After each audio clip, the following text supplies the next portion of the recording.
singing of the Philippine National Anthem and the recitation of the HCDC Vision Mission Statement.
أعوذ بالله من الشيطان الرجيم بسم الله الرحمن الرحيم فقال ربكم ادعوني أستجب لكم آمين يا رب العالمين الحمد لله رب العالمين الرحمن الرحيم مالك يوم الدين إياك نعبد وإياك نستعين اهدنا الصراط المستقيم صراط الذين أنعمت عليهم غير المغضوب عليهم ولا الضالين آمين اللهم اجمع شامل المسلمين والكريستيان والأمة في مدينة دماغ وسلم دائما مجتمعنا هذا بالسلم والأمن والتقدم في بلدنا هذا آمين يا رب العالمين ربنا لا تزغ قلوبنا بعد إذ هديتنا وهب لنا من لدنك رحمة إنك أنت الوهاب ربنا إنك أنت الوهاب ربنا آتنا في الدنيا حسنة وفي الآخرة حسنة وقنا عذاب النار وصلى الله على خير خلقه سيدنا محمد وعلى آله وصحبه وسلم سبحان ربك رب العزة عما يصفون وسلام على المرسلين والحمد لله رب العالمين آمين يا رب العالمين.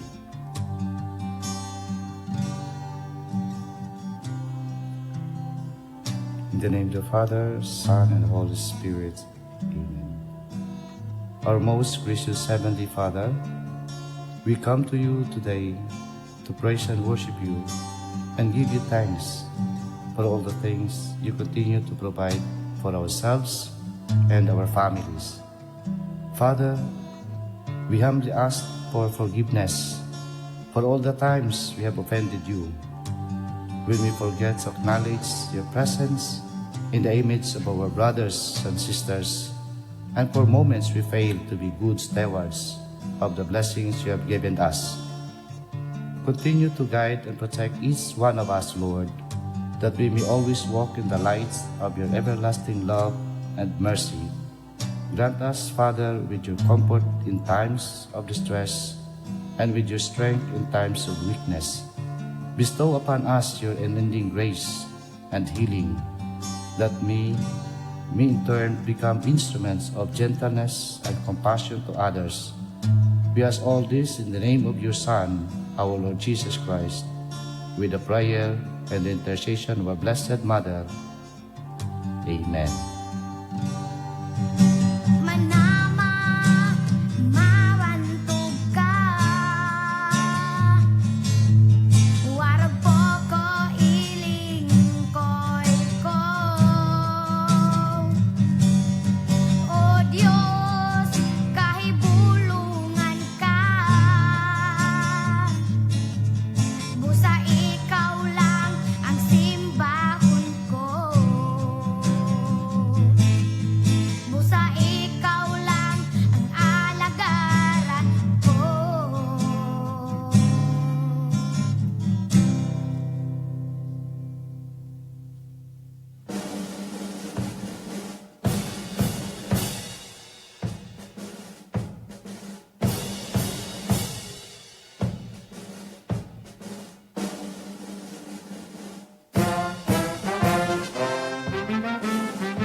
Holy Cross of Davao College is a community of Christ-centered evangelizers, educated in the faith and animated by the passion for truth, justice, peace, and service.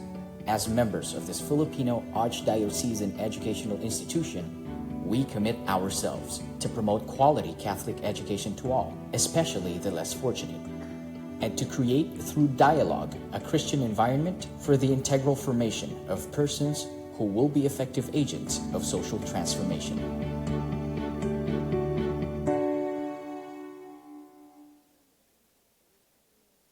You may now take your seats.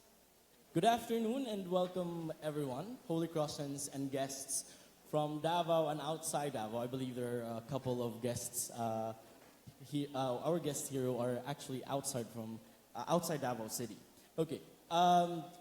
The Holy Cross of Davao College and the Crossroads, the official student publication of this very institution, are, by the way, very honored to have been given this opportunity to host this very timely forum entitled Breaking the Waves of History, Understanding Duterte's Diplomacy Maneuvers. But really, let's be honest, we are more honored for the very fact that we are graced by a very, very special guest speaker. And I think she's the very reason why we are all in here in the first place. You're going to be meeting her in a short while.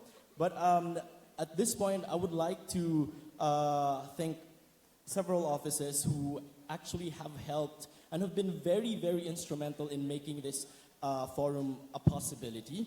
We have the Bachelor of Arts in Communication.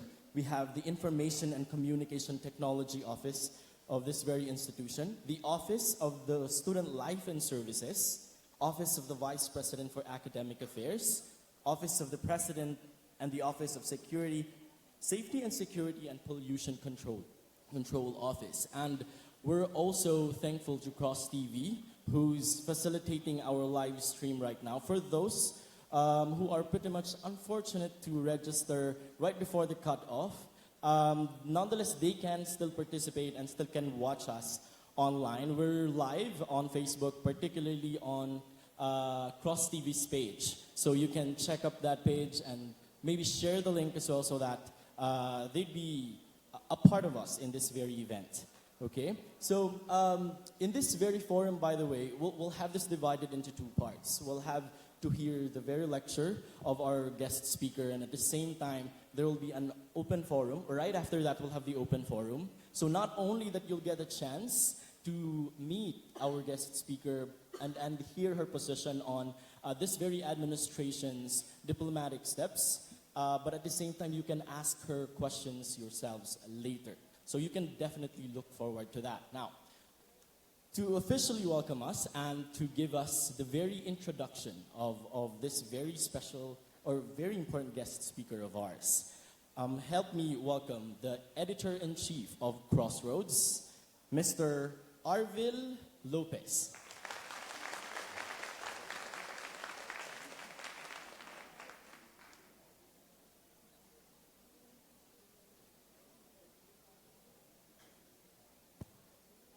Good afternoon, guests, teachers, students, and student leaders.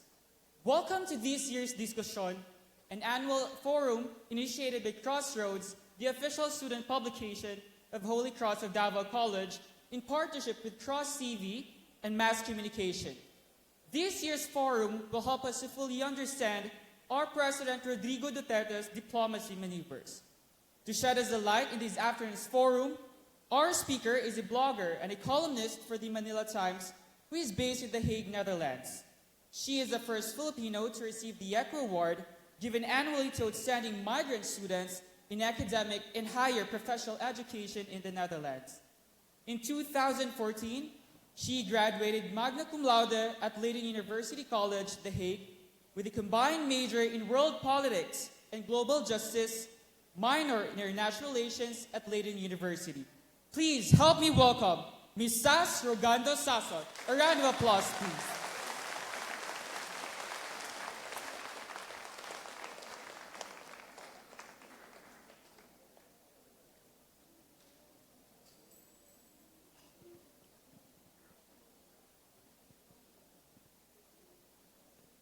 Hello. Sandali lang ha, ano lang ako. Settle down lang ako. Kamusta po kayo? Okay lang? Okay lang din ako.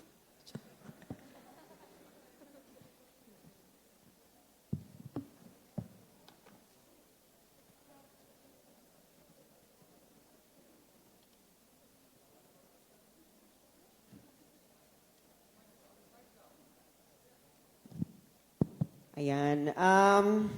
Una po sa lahat, maraming salamat po sa Holy Cross of Davao College. Tama ba? Holy Cross of Davao College na pag-imbita sa akin kay Derf. Asan si Derf? Ayun, nasa taas si Derf. Maraming salamat sa pag-organize nito. Actually, dapat magbabakasyon lang talaga dapat ako sa Davao. Pero sabi kasi yung mga organizers kasi ng DDS groups sa Europe, puro Davaoenos. Tapos pagpunta ko, nalaman nila uwi ako ng Pilipinas, sabi nila, bakit walang Davao? Saan nagkaroon ng Davao? Tapos sabi ko, unahin ko na ang Davao, ha? Kaya nandito ako ngayon. So maraming salamat po sa pagtanggap po sa akin, ng mainit na pagtanggap po sa akin dito sa Davao, kay Miss Janet, tapos yung kina Mabs at iba pang mga Davaoenyo. This is not my first time po sa Davao. This is my second time. My first time po ay 14 years ago, 2003. Tapos ang mga kasama ka po nun, may mga punk. Kaya kung yung mga nagbabasa ng ng post ko lately, meron akong hashtag unapologetic punk. Kasi isa po yun sa background ko na mga kabarkada ko, mga punkista. Ayan. At kaya ayun po, nakita ko rin po sila kagabi. At it's so nice to be back in a city na means a lot. Not just to me, but to a lot of Filipinos worldwide. Especially kasi doon ang galing ang ating pinakamamahal na Pangulo, ang Pangulong Duterte. At uumpisahan ko na po ang aking mini lecture. Ito ay pang-condition lang ng tema ng presentation na ito. At yung mga gusto pong magtanong, kung meron kayong gustong itanong na gusto ko yung klaruhin habang ako'y nagsasalita, itaas nyo na lang po yung kamay ninyo. At wag na po nating hintayin mamaya. Okay po? Para po mas maging interactive po yung ating pag-uusap ngayong araw na ito. Gusto ko po sanang gawin ito sa Bisaya, pero hindi ako marunong mag-Bisaya. So magtatagalog na lang ako, Taglish. Ayan po. Bakit Breaking the Waves of History yung title nito? Unang-una, ang pinaka-importante kasi, yung matandaan natin yung salitang history. At bakit siya kailangan natin para maintindihan yung ginagawa ni Pangulong Duterte sa kanyang pakikipag-ugnayan sa iba't ibang bansa. At kanyang ginagawa na pagbubukas ng ating diplomatic relations kahit sa mga bansang kaaway natin noon at mga bansang hindi naman talaga tayo merong matibay na ugnayan. Gusto ko po itong simulan sa isang quote.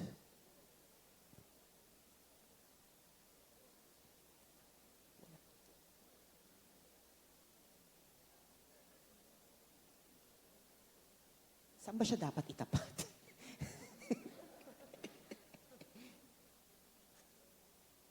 Ayaw niyang bumalik. Ay, kailangan ba isa lang ganyan? Saan siya dapat itapat? Ano ba? Nagloloko tayo dito. Saan dapat ito itapat? Hindi, bakit ganun? Next slide na lang. Previous slide. Ay, sige, next slide. Pasensya. Okay. Ito yung sinabi ni Winston Churchill before. Sabi niya, the longer you look back, the farther you can look forward. Ibig sabihin niya nito na the farther that we look back, yung pagtingin natin sa kasaysayan, kung mas malayo yung pagtingin natin, mas malayo yung mararating natin. Sa Tagalog, ito yung di marunong lumingon sa kanyang pinanggalingan, ang hindi makararating sa paroroonan. So ang gagawin natin sa presentation na ito ay lumingon sa napakalayong kasaysayan para maintindihan natin kung ano yung tinatahak na future ni Duterte sa kanyang ginagawa ngayon. Na maraming tao ay hindi nakakaintindi kasi ang kanilang pagtingin sa kasaysayan ay nagtatapos lamang sa iilang taon. Yung iba nga hanggang martial law lang. Diba? Hanggang Marcos lang, aminin nyo yan. Pagkatapos ng Marcos, wala na, blanco na yung kasaysayan ng Pilipinas. So, bakit? Next slide, please. Pwede na to. Ayun. Ito yung sinabi ng isang historian na si Margaret Macmillan sa kanyang isinulat na para siyang pamphlet. I think she wrote this 1 to 2 years ago. Isa po siyang international historian. Ang sabi niya, if we can see past our blinders and take note of the telling parallels between then and now, the ways in which our world resembles that of 100 years ago, history gave us valuable warnings. Ano yung sinasabi niyang warnings? Yung essay po kasi niya yan, nirevisit po niya yung World War I. Kasi nga 100-year anniversary na ng World War I. Kailan ba nag-World War I? 1917? 1918, 1917. So 100-year anniversary. Sabi niya, yung mga dynamics ngayong panahon na ito ay parang nangyari ng World War I. Na it's so ripe for another world war. Ano yung mga telling signs? Meron ka isang superpower at isang rising superpower. At dahil meron kang ganyang dynamics, magre-resulta ito sa gera. Paano? It's either yung rising superpower ay mag-launch ng preventive war para mapigilan itong rising superpower na maging superpower na papalit sa kanya, or itong rising superpower ay pwedeng siya ang mag-launch ng gera para mapabilis yung kanyang pagiging superpower. So yun yung pinaka-framework of analysis niya. Ang tawag yun yung power transition theory or hegemonic transition theory. So yun yung iniisip niya. Sabi niya, ang mundo natin ngayon ay parang papunta na doon. Nandiyan ang China at United States, tapos yung rise ng nationalism, na ultranationalism sa iba't ibang parte ng mundo, at tapos yung pwedeng pagsimulan ng gera. Saan po yun? Kung alam nyo po. Any guess? Saan sa tingin nyo pwedeng pagsimulan ng gera between United States and China? Pakilakasan po. Lakasan nyo. Ayun. So, isa yun yung mga sinasabi niya na pwedeng pagdausan ng susunod na gera, na susunod World War sa South China Sea, kasi doon yung pwedeng mag-direct confrontation ang China at United States. Kasi yung mga ganyan po sila, hindi po sila magigera kagad sa kanilang mga lupain. Magigera po yan sa labas muna. Ganyan po ang bagong gera ngayon na sinet ng Cold War. Diba? Nagkaroon ng gera ang United States at Soviet Union noon, pero hindi ito idinaos sa kanilang mga bansa. Idinaos ito sa mga maliliit na bansa. May civil war dyan. Makikihalubilo sila. Susuportahan nila yung iba't ibang factions. Ganoon na ang bagong gera. So, iniiwasan ni Pangulong Duterte na malagay tayo sa gitna ng gera na ito. At kaya siya binubuksan niya yung diplomatic relations natin sa iba't ibang bansa para kung sumabog man yung gera nila, pwede tayong ma-shield ng mga binubuo nating relasyon sa iba't ibang bansa. Pero bakit nga ba nagkaroon ng sigalot dyan sa South China Sea? Has it always been there? Diba? Yung karamihan, lalo na yung previous administration, they never really discussed the history of the South China Sea. ang parati na lang nilang binabanggit, ay atin yan, nangangamkam sila. Ay, sandali, binabati ko lang pala yung mga nanonood sa Facebook Live. Yung mga hindi nakapunta, hindi nakaregister at nag-team Facebook at magandang hapon po sa inyo. Baka magalit kayo sa akin, i-unfollow niyo ako. Charot. So, paano ba tayo dumating sa ganitong sitwasyon na nag-aaway tayo para sa mga isla, mga bato? Actually, yung decision ng arbitral court, it declared na yung mga dyan, sa Spratlys, wala diyang matatawag na isla. Lahat sila ay bato. Lahat sila ay legally classified as rocks. Kung bakit, bahala na sila. Di ba? So lahat sila ay bato sa decision. So bakit ba tayo nag-away-away dahil sa bato na to? Bakit yung pag-aaway ba natin matagal na? Gaano na ba ito katagal? Bakit ba tayo nag-away-away? Dahil lang ba may nangamkam or whatever? So lilingon tayo sa napakahabang past. Nakikita niyo bang maayos? Bababa nga ako para. So itong dalawang mapa na ito ay ating pagnilayan. Nakikita niyo ba maayos? Okay. O, itong nasa kaliwa, ayan ang tinatawag nilang Seldan Map of China. Alam niyo po ba yung Seldan Map of China? Ayan ang Seldan Map of China. Tapos yung nasa kanan po natin, yan yung parati nating na-associate ngayon sa South China Sea. Yung mga claims ng mga kung ano-anong bansa, yung yellow sa Pilipinas. Yellow talaga. Yung yellow ay sa Pilipinas. Yung yellow ay sa Pilipinas, yung pula ay sa China, yung violet ay sa Vietnam, may orange sa Brunei, sa Malaysia yung green. Okay. Itong nasa kaliwa natin ang magandang makita. Kasi this is so weird. Ang mapa na ito ay napaka-weird. Alam niyo ko ba kung bakit weird ang mapa na yan? Tawag sa kanya ay Map of China, pero ang weird niya. Bakit? Anyone who would like to take a guess? Bakit? Pero nakikita niyo na, di ba? Nakikita niyo yung Pilipinas, di ba?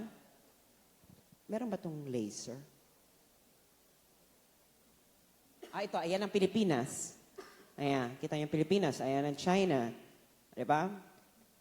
This was like a map like 300 years ago. I can't remember the exact year, pero mabang-mabang panahon na yan. So napaka-weird niya kasi nung panahon na yon, pag ikaw ay gumagawa ng mapa, ang isi-center mo ay ang iyong bansa. Di ba? Pero ito, ano ang center niya? Ay, ano ba yan? Masyado naman akong... South China Sea ang gitna, di ba? So napaka-weird. Bakit South China Sea yung gitna ng mapa na to? Pero map of China siya. Or, actually, talaga siya map of China. Parang mapa siya nung panahon na yan. Pero itong bansa na ito kasi, ang sentro niya ay dagat. Ang sabi nila, itong mapa na to, nagkaroon to ng revival during the time na I think 5 years ago. Kasi itong mapa na to, bigyan ko lang kaunting history. Ang mapa po na ito ay kasalukuyang nasa isa sa mga libraries ng Oxford University. At ito po ay ipinamana doon ni Seldan. I forgot his first name. Kaya siya Seldan Map. Si Seldan ay isang merchant, isang British merchant na naglalayag dyan sa parte na yan. At itong mapa na ito, sabi pa nga nila is, pinaghihinalaan nila na itong mapa na ito ay ginawa pa sa Manila. Kasi nung panahon na yon, ang Manila ay ang isa sa mga mayayamang lugar, mayayamang syudad sa Southeast Asia. Diba? Nandiyan ang kung ano-anong mga nationalities. Nandiyan ang Japan, China, nagtitrade. So sabi nila, gawa daw pa ito sa Manila. Isa sa pinaghihinalaan nila. Ngayon, ipinamana sa kanya. Ano raw? Ano yon? Okay. So pinamana yan sa Oxford Library. Tapos na-revive yan lang ito recently. Nagkaroon kasi sila ng interest. Kasi nga, bakit South China Sea yung gitna ng mapa na to? So makikita nyo, ano pang isa sa mga hindi nyo nakikita sa mapa na to? Ano pa isa sa mga hindi nyo nakikita sa mapa na to na makikita nyo dito? Ang dali-dali Anyone who would like to take a guess? Spot the difference. Yes, ma'am. Ay, nagtataas ko na ako. Ano pa? Ano nakikita nyo dito na hindi nyo nakikita dito? Ano pa? Pakilakasan po. Nahiya na siya. Tama naman yung sagot niya. Ano po yan? Lakasan niya. Tama, di ba? Walang boundary. Bakit walang boundary? Di ba? Malalaman niyo na kung bakit tayo nag-aaway-away. Itong news na ito ay 1956. At ito ay nasa The New York Times. Di ba ang title, French claims Spratlys. Nation is fourth to profess right to island group. Actually, hindi sila fourth. Ang China at ang France, ang dalawang totoong nag-aaway talaga para sa mga isla na yan. Para sa mga bato na yan. Ito ay news ng June 9, 1956. At ang news na ito ay lumabas kasi nga nagkakagulo na naman doon. Kasi may isang Pilipino na si Thomas Cloma pumunta doon sa Spratlys at kinlaim niya. Sabi niya, akin na to. Ganun talaga. Sabi niya, akin na to. This belongs to mine. Hindi niya alam, may mga nagtatalo na nung panahon na yon. China saka France. Diba? Wala pang, saka South Vietnam. So nationalist China, communist China. Nationalist China is yung nasa Taiwan na ngayon. Communist China yung nasa mainland China. Tapos South Vietnam, kasi magkahiwalay pa ang Vietnam noon. North ay communist, South Vietnam ay hindi.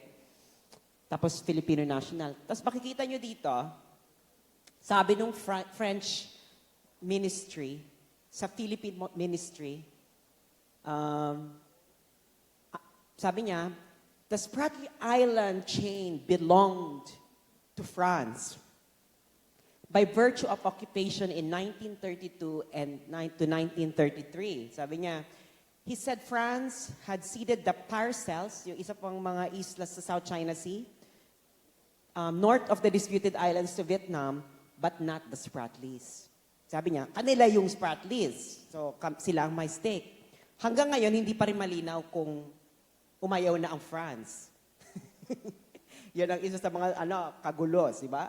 Ilan na tayo nag-aaway, Vietnam, China, Taiwan, Philippines, Malaysia, tapos meron ka pang France. Dinedma siya ng Pilipinas, cabs. Di ba? Pero wala pang claim, wala pang official claim dyan yung Pilipinas.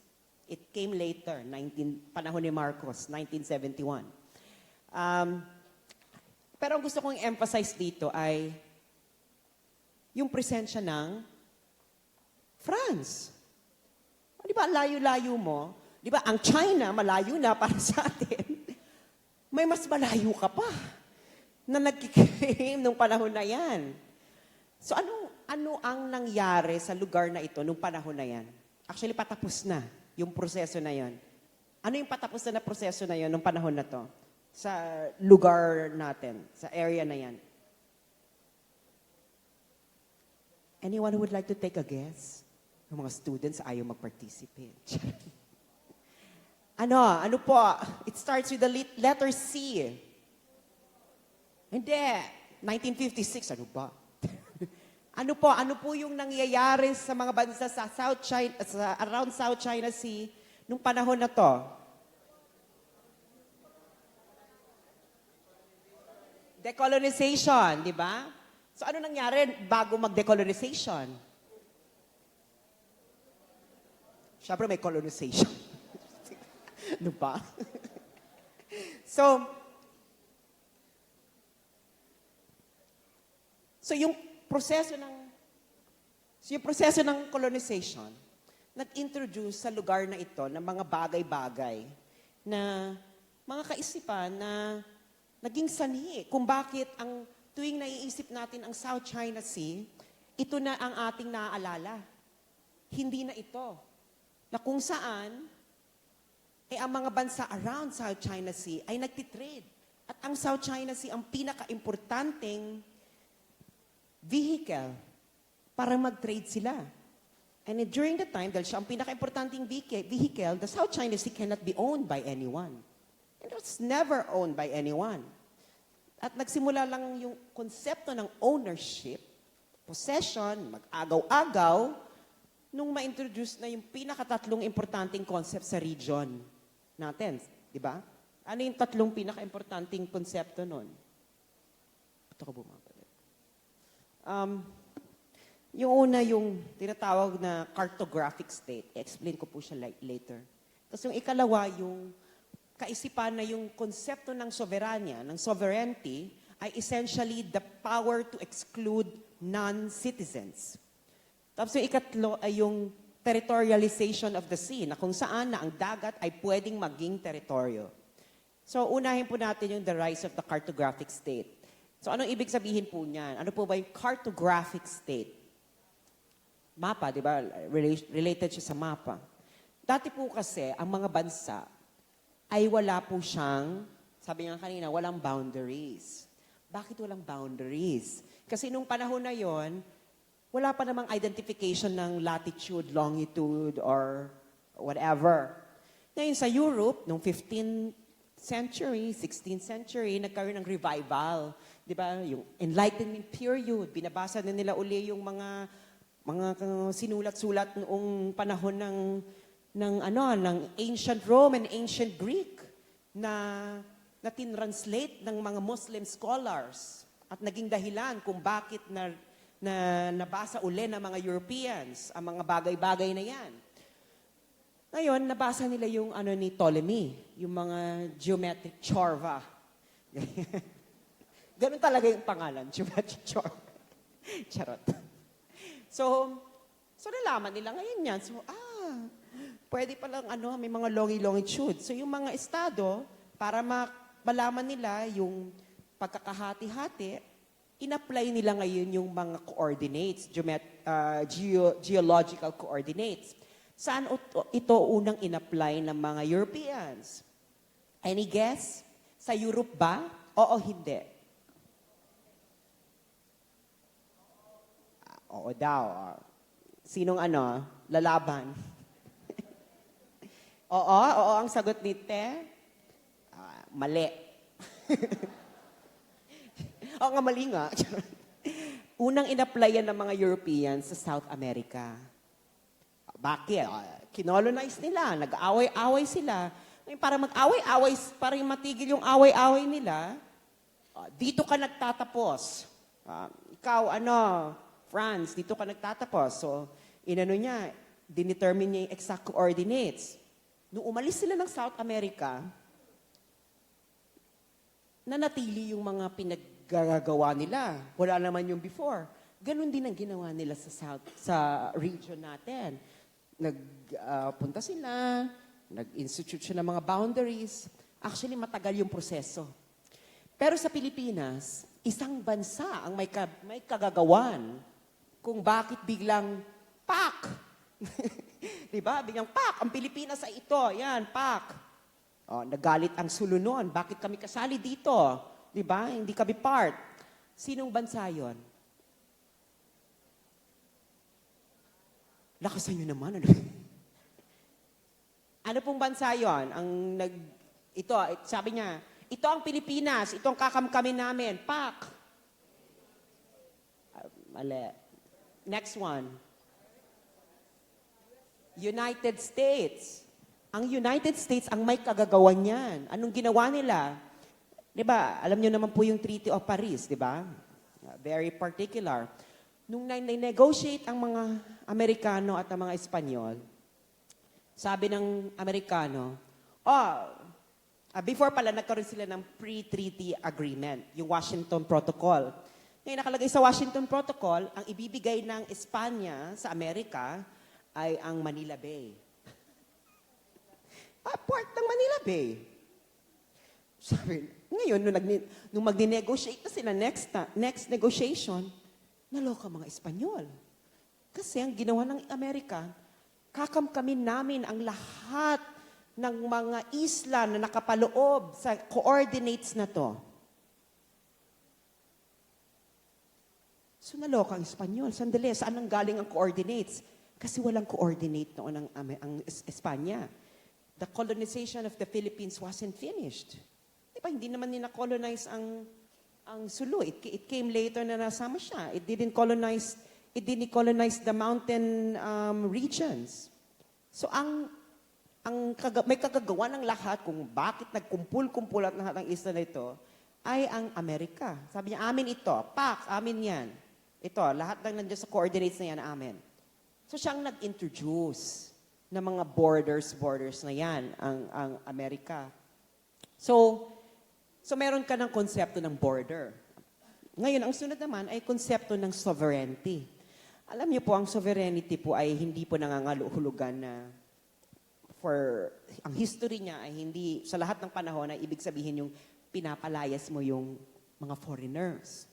Kasi nag-exercise ng sovereignty ang ating mga ninuno, ang mga datu, ang mga ganyan, but they never exercise it as na palalayasin mo yung mga foreigners.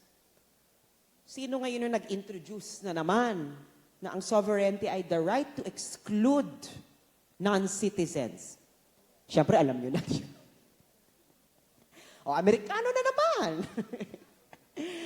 Paano? Noong 1882, ang mga Chinese kasi, just like now, punta sila sa ibang bansa, magtatrabaho. Yan.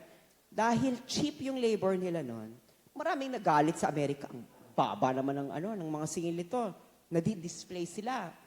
Naggalit ang mga Amerikano sa San Francisco. Ngayon, yung mga congressman, okay, gagawa tayo ng batas at ang tatawagin natin sa batas ay Chinese Exclusion Act. Hindi natin, ang mga Chinese ban sa pagpasok sa Amerika at sa mga possessions ng United States kasama ang Pilipinas. So, 1882 siya na-pass, tapos dahil nga na-occupy tayo after 1898, isinama na yung Pilipinas doon sa hindi pwedeng makapasok yung mga Chinese. Ngayon, noong 1899, merong isang Chinese na I will pronounce it right, Che Chanping. Diba? Bumalik siya ng China, bakasyon. Pagbalik niya ng US, hindi siya pinapasok. Ngayon, dinimanda niya ang United States. Ngayon, itong decision na ito, sabi ng decision na ito, sovereignty is essentially the right to exclude non-citizens. Ngayon, dahil ma-impluensya ang United States, ang mga jurisprudence ng United States, yung mga international legal scholars nung panahon na yon, inadapt nila yung kaisipan na yan. Dahil inadapt nila yung kaisipan na yan, nag-evolve yung konsepto ng sovereignty, pumasok na yan sa isip natin. Nagkaroon na ng mga immigration policy na kung saan ang mga foreigners ay hindi pa papasukin. Di ba? Recently lang naman nangyari yan, mga early 1900s. Kasi before, everyone can freely travel. Di ba? Well, not really in everyone. Kasi sa Western, pag babae ka, hindi ka pwede mag-travel. Diba? Or pag black ka, hindi naman talaga traveling ang tawag doon. Human trafficking. Human trafficking naman talaga siya. Slavery. So, ayun. Sa Southeast Asia lang naman talaga balayang nakakapag-travel ang lahat. I-explain ko kung bakit. So, meron ka ng konsepto niyan. So, meron ka ng konsepto ng border, meron ka pang konsepto ng sovereignty as essentially the right to exclude non-citizen. Tapos yung pangatlong idea ay yung territorialization of the sea. Ang salitang territory ay nagdag-ugat sa isang Latin word, terra, na ang ibig sabihin ay lupa. Oh.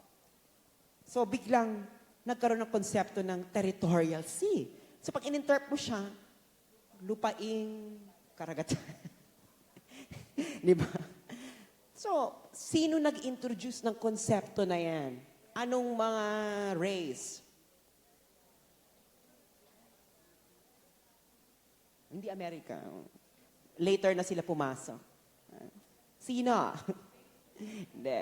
Ang mga Briton. Ang mga kalahi ni Jonathan Head. Charot. Sino ang nag-introduce? Sino pa ba? Si Seldan. Yung nakapangalan na mapa kanina, si Seldan. Di ba? Tahi-tahi lahat. Maganda ang storya. Bakit niya in-introduce? Kasi ang mga Dutch, nag-introduce sila ng konsepto. Sabi nila, the sea is open to all. Ganyan. Bakit ngayon in-introduce ng mga Dutch?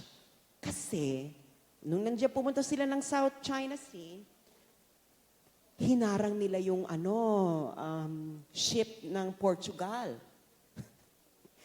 Ngayon, para makalusot sila, eksena, sila na, naku, walang karapatan ng Portugal na pigilan kami. Kasi the sea is free to all. So, tapos feeling nila noon, ng mga Europeans, ay shit, my God, ang ganda ng konsepto. The sea is open to all. Pero hindi nila alam na si Grotius, si Hugo Grotius nag-introduce na yon, nangopya. Saan niya kinopya yung konsepto? Hulaan niyo kung saan niya kinopya. Hindi. Sa anong region? Wag namang hindi naman China. Sa Asia. Kinopya niya sa Asia. Kasi noon may tinatawag yung mga historian ngayon na konsepto na single ocean. You know, from the South China Sea to the Indian Ocean, ganyan. So, nung pumunta sila, sabi, bongga naman dito. You can freely sail everywhere. Walang nagpapabida. Ngayon, ito naman si Seldan, nag-away ang Dutch at UK. So, nag-away sila sa mga palaisdaan. Palaisdaan ba yun? I forgot. Basta, it involved the sea. Sabi ni Seldan, naku, mali ito si Hugo Grotius. Mali. We can own the sea. So, na-introduce ngayon yung konsepto ng territorial sea na yun yung inaabot ng shot ng canon, ng kanyon. So, siya nag-introduce. Tapos, ang pinakabagong konsepto dyan sa territorialization of the sea ay yung exclusive economic zone. Hindi naman talaga siya territory. Pero, kasi nga dahil yung mga bansa gusto nilang i-extend yung sakop nila, nag-introduce ng mga ganyang konsepto. So, yung pinaka-latest, yung exclusive economic zone. So, yun yung mga bagay-bagay na naging dahilan kung bakit tayo nag-aaway-away. Because of all these concepts. Ngayon, we have to reflect sa quote na ito ni Sultan Alauddin ng King of Goa noong King of Goa the 14th, na sinabi niya sa Dutch East India Company noong 1615. Kasi yung mga Dutch, pumunta sila ng Indonesia, may isang isla sa Goa, kasi yung Goa noon is a very flourishing spice trade center. Sabi ng mga Dutch, imo-monopolize namin ng dagat. Hindi kayo makakapasok dyan, ganyan. Ngayon, sabi ni Sultan Alauddin, God created earth and sea. Land was distributed among humans, yet ocean was given to all. That a journey by sea is forbidden for certain races is unheard of. Bakit maganda itong pagnilayan? Kasi ito ang prevailing understanding noon sa ating rehiyon. Walang nagmamay-ari ng dagat. Bakit? Kasi nga, it's para siyang hangin, di ba? Hindi mo siya pwedeng pag-ariin. And it's important to everyone kasi pag pagmamay-ari mo yan, paano makakapunta yung magtitrade papunta sa'yo? Di ba? Kaya sabi nila, naguluhan sila. Ano itong pinagsasabi nila na may monopolya na pwede mong pigilan ang mga taong dumaan sa kahit anong parte ng dagat? So, ano bang nangyayari noong, sandali, nakalimutan na ata akong slide. Ano ba nangyayari noon sa South China Sea? Meron bang nagmamay-ari? Meron bang nag-ahari-arian? Wala. Ang meron lang noon, ang pinakamalaking problema nating lahat noon ng iba't ibang bansa ay ang piracy. So hindi lang siya problema ng isang bansa. Problema siya ng iba't ibang communities noon. So lahat nagtutulungan para makombat yung piracy kasi pasakit sa negosyo. 'Di ba? So ito yung nakaraan na dapat nating tingnan. And I believe na tinitingnan ngayon ni Pangulong Duterte. And it's very appropriate na isang taga Mindanao ang ngayon ay nakikipag-ugnayan sa China. At I will discuss it later. Parallels of history. Charot. Okay. So ano susunod na na bagay ang ating malaman para maintindihan natin ang pinagagawa ni Pangulong Duterte? Yung mga nakikinig sa Facebook ko, alam nyo na yan. Yung mga hindi, explain ko. Okay. Unang-una, the previous administration, ang iniisip nila na ang international relation ay katulad ng nangyayari sa isang loob ng bansa. Na meron kang government na nasa itaas, na nagpapatupad ng batas na pinapasunod ang mga citizen. Na ang pag mga citizen, siya at siya, hindi nagkasundo, enter ang government at sabihin, hoy, tumigil kayo. Pag hindi ka tumigil, ikukulong kita. Ikaw na matatakot ka, susunod ka. Ganon, di ba? Ganon. Ikukulong ka ng government pag ayaw mong sumunod. Yan ang naisip ng previous administration. Nako, ididemand na natin ng China, ganyan, Ngayon, mga tao naman, mga Pilipino, naku, pag nanalo tayo, maging atin na, mapapalayas natin ng China, ganyan. Ang tanong, sinong magpapalayas?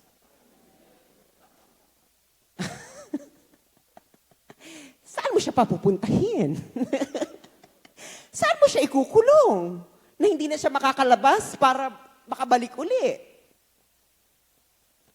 Hindi ko alam kung hindi nila naisip yan.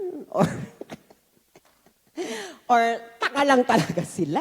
Or ito kasi po ang sistema sa international relations. Ang mga bansa ay pantay-pantay, nominally, pantay-pantay. 'Di ba? Ako, ikaw, pantay-pantay tayo. You cannot make me do anything without my consent. Ganyan. At sa itaas ng di ba citizens din naman pantay-pantay, di ba?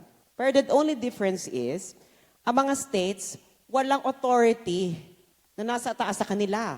Wala diyang Pangulong Duterte na huhulihin ka, or, di ba? Or walang pulis. The United States ay hindi pulis. Pulis-pulisan, pero hindi siya pulis. Hindi siya gobyerno. Ang United Nations ay hindi po gobyerno. Ano po siya? Isa po siyang malaking forum na kung saan nagchichismisa ng mga bansa. Ganun po talaga yan. Ganun talaga yan. Kung saan sa may session, chika-chika, pagkatapos ng session, iinom ng champagne.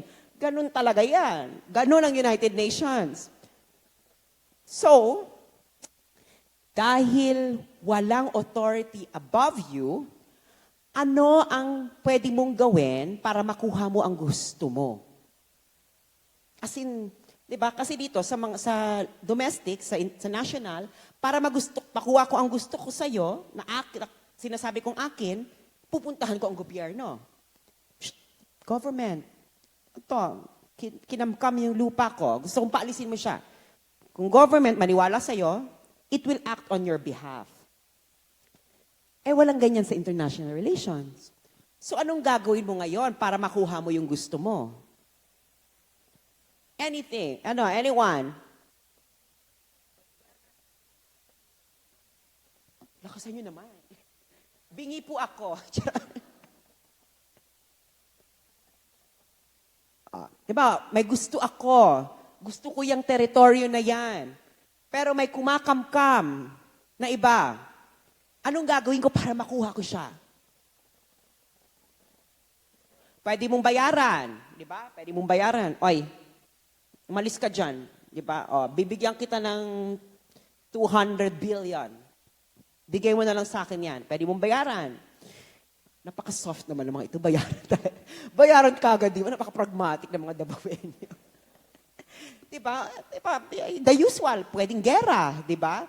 Ayaw mo dyan. Ayaw mong umalis dyan, ha? Sipain kita. Gerahin kita. Hindi mo naman pwedeng gawin yan. Di ba? Kung malakas yung kalaban mo. So yung mga bansa, ang tool nila para makuha nila yung interest nila ay yung negotiation. Sabi nila, makukuha ba natin lahat? Huwag kang choosy. Walang bansa, kahit sino, kahit United States, ang nakukuha ang 100% ang gusto nila. Bakit? Kasi nga, meron kang sovereignty. You cannot make another country do anything without your consent. So, ang ginagawa ngayon ni Duterte, naiintindihan niya na ganito ang eksena. Actually, bigyan ko na kayo ng anecdote sa Malacanang. Noong February, pumunta kami doon. So, tinanong ko siya, Mayor, saan nyo nakita itong paano nyo ito na, kasi the previous administration, gusto nila, eksena sa China, ganyan. Bakit kayo ganito yung pag-iisip ninyo? Si Mayor, ganito lang sabi ni Mayor. Sige, pupunta ako sa China. Sabihin ko, Mr. China, this is mine. Paano kung gumanya lang ang mga Chinese? Di ba? Very Mayor. Sabi, paano kung gumanyan? Sinabi lang sa akin, anong gagawin ko?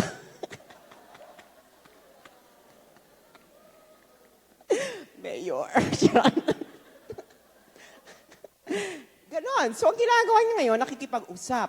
Makukuha ba natin 100% yung gusto natin? No. Pero, are we going to be better off negotiating than not negotiating? Yes, kasi kung hindi tayo magne-negotiate, ano magiging tool ng kalaban? War, di ba? Ayaw mo makipag-negotiate, gusto ko rin to. So, anong gagawin ko? Tutukan na lang kita ng baril. Di ba? Ayaw mo, gera na lang tayo. Kasi ang iniisip kasi nila, it's an all or nothing thing. Pero ang negotiation, you must be better off than what you have before. So kung ako, ang gusto kong ma-achieve ay 10, ang gusto kong ma-achieve na ganda ay 10, di ba? Pero ang kasalukuyan kong ganda ay 2, tapos, ang kaya lang ng siyensya ay gawin akong 5. Di ba? Di ba? 2 ang ganda ko ngayon. 10 ang gusto kong ma-achieve. 5 lang ang posible. Ayaw ba ako nun? Di ba? Kasi kung hindi ko umayaw ako, makukuha ko ba yung 10? Di ba? So, makikipag-negotiate ako, pwede na yung 5. Kasi mas better off ako kaysa manatili ako sa 2 at mangarap na makukuha ko yung 10 hanggang mamatay na ako. So, ganun yung ginagawa ni Duterte ngayon. Di ba? Kaysa naman walang mangyari, makikipag-negotiate ako. Kasi yun lang ang posible mong gawin. Parang nakipag-usap ako before sa mga burikat na yan. Mga Ayan, si Falsis. Kilala niyo ba si Falsis? Kung sino man siya. Lawyer yan, magkaibigan kami sa Facebook. Pinag-uusapan na namin yung South China Sea before. Tinanong ko siya, sige nga, magbigay ka nga ng ng strategic calculation na hindi mag-i-involve ng negotiation. Mahilig sila eksena, atin yan. Mali, ang tanong ko, magbigay ka ng any move, action na hindi magtatapos sa negotiation. Wala naman silang mabigay. Di ba? In short, niloloko lang tayo ng previous administration. At totoo yan, may nakausap kami dating involved sa arbitral case. Ang sabi niya sa amin, may mga nag-o-object na. Sabi, wala itong mapuputunguhan. Payayamanin lang natin yung abogado, ganyan. Dumiretso na tayong makipag-negotiate. Kasi yun din naman lang magiging ending. Di ba? Negotiation. Pinayaman lang nila talaga yung abogado, si Reichler. Totoo yan. Pinayaman nila. Mahal ang international lawyer, ha?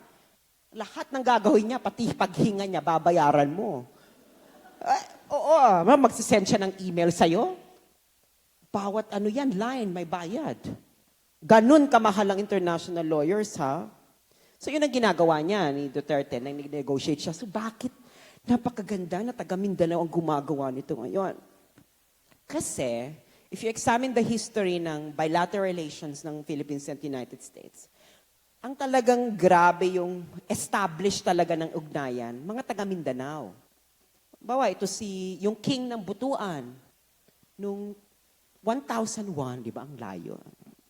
1001! Pumunta sa China. Sa China, sabi niya, syempre may mga ritual, charba. Tapos pumunta siya doon, ang gusto niyang gawin, magkaroon ng equal status with Champa yan, hindi yan Chama. Champa, na part na ngayon ng present-day Vietnam. Gusto niya magkaroon ng trade relations sa China, pero gusto niya ng equal status sa Champa. Nagtagumpay naman siya. Diba? Punta siya doon. Tapos yung sumunod na, yung Sultanate of Sulu. Ito, matagal to. Kasi makikita mo siya sa mga records ng China from 1278 to 1368.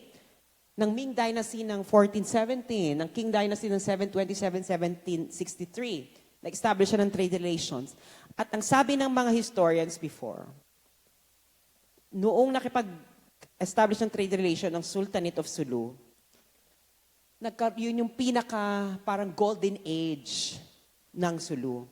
Kaya nga nung nagre-research ako, tinitingnan ko yung mga Facebook page ng mga leader sa Sulu. Galit talaga sila sa Aquino administration. Sabi niya, ay nako, ang Republic of the Philippines, eksena. Pero ang Sultanate of Sulu, meron siyang magandang ugnayan for the longest time with China. Parang they do not support itong mga eksena. Ngayon, yung magandang relasyon na yan, ang isa sa mga magandang symbol, ay si Paduka Pahala. Kilala niyo si Paduka Pahala? Ay. Si Paduka Pahala ay isang sultan ng Sulu. Punta siya ng China, travel. On his way back, namatay. Namatay si Paduka Pahala. Ang ginawa ng Chinese emperor, ipinalibing niya si Paduka Pahala on Chinese soil. Si Paduka Pahala ang the first foreign leader na nakalibing, I think the first and only foreign leader na nakalibing sa China. It's somewhere in northeast, sa Shenzhen, basta sa northeast. Tapos, ayan, nandun pa rin yung,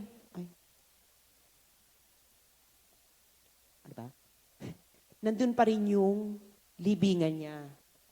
Tapos sabi nila, he was given a funeral procession fit for a brother of the empire.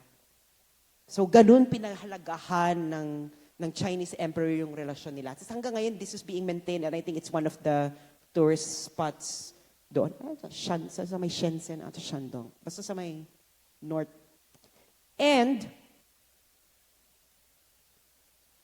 nagkaroon ng descendants kasi nagstay yung mga ibang kasamahan niya. Yung mga Won and An sa China, they were descendants of the Sultanate of Sulu. So yung mga Muslim population sa China, some of them traced their roots in Sulu. Tapos they were granted citizenship in 1731. So, Butuan King ng 1001, Sultanate of Sulu noong 1278, 1368, yan, haba eh. Meron ka na ngayong the Mayor of Davao. Diba? Nang 2016 to 2022. Diba? At ang nakakatuwa, kasi itong moment na ito, si Wang Yi yung Chinese dito, tapos si Duterte, nagchichismisan sila, hindi mo maririnig. Tapos nung nasa Malacanang kami, tinanong ko si Presidente, Mr. President, anong chinichika sa'yo ni Wang Yi? Sabi daw ni Wang Yi sa kanya, you are welcome here, Mr. President. Remember, we are Asians. We are brothers. Anong parallel niya? Di ba ang ganda ng story? Di ba? So, anong ginagawa ni Duterte ngayon? I don't know kung aware siya sa ginagawa niya.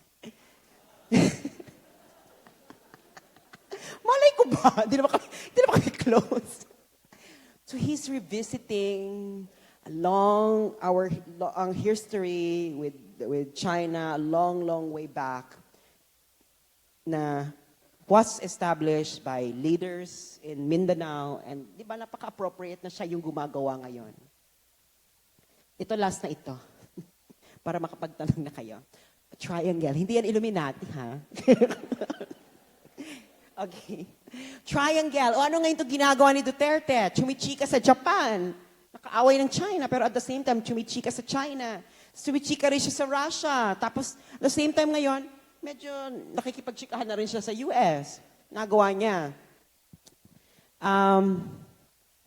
Yung triangle, meron kasi tayong tinatawag na triangular diplomacy. Usually, this is associated with stronger nations. Bawa, yung US, Soviet Union at China. Diba, triangle sila. Ginawa ni Kissinger, na nag-aaway-away yung China at Soviet Union, enter scene ng US. Pak! Ganyan, enter scene siya. So, ang ginawa niya, nilapitan niya yung China. And at the same time, mas nilapitan din niya yung Soviet Union, pero mas stronger yung relationship niya with China. Diba? Bakit mas stronger ang ginawang relationship ng US laban sa China kaysa sa Soviet Union? Anyone who would like to take a guess? Sabihin ko na nga lang para mabadali. Kasi yung China yung the weakest point in the triangle. Bakit ako, na isang malakas na bansa, I will always choose the weakest point in the triangular relationship? Kasi ganito po yon. Dahil, pag nakuha ko yung simpatsya ng isa, tataas yung power ko laban doon sa isa. Diba? Tataas yung power ko. Pero, bakit ito at hindi yung isang mas makapangyarihan sa kanya ang pinili ko? Kasi, my bargaining position is stronger when I'm bargaining with the weaker point than the stronger point. Diba? Ganyan ang eksena. So si Duterte, ewan ko rin kung aware niya sa ginagawa. Nalaman niya siguro na, shit, we're the weakest point in the triangle. Ng iba't ibang triangle. Dahil siya ang weakest point, ang Pilipinas sa weakest point sa triangle, sinong liligawan? Siya. Diba? Kasi mas stronger ang bargaining position laban sa kanya, at pag nakuha siya, they would think na, magiging mas powerful na kami against the other one. So yun yung ginagawa niya ngayon. Duterte is exploiting the advantage of being weak.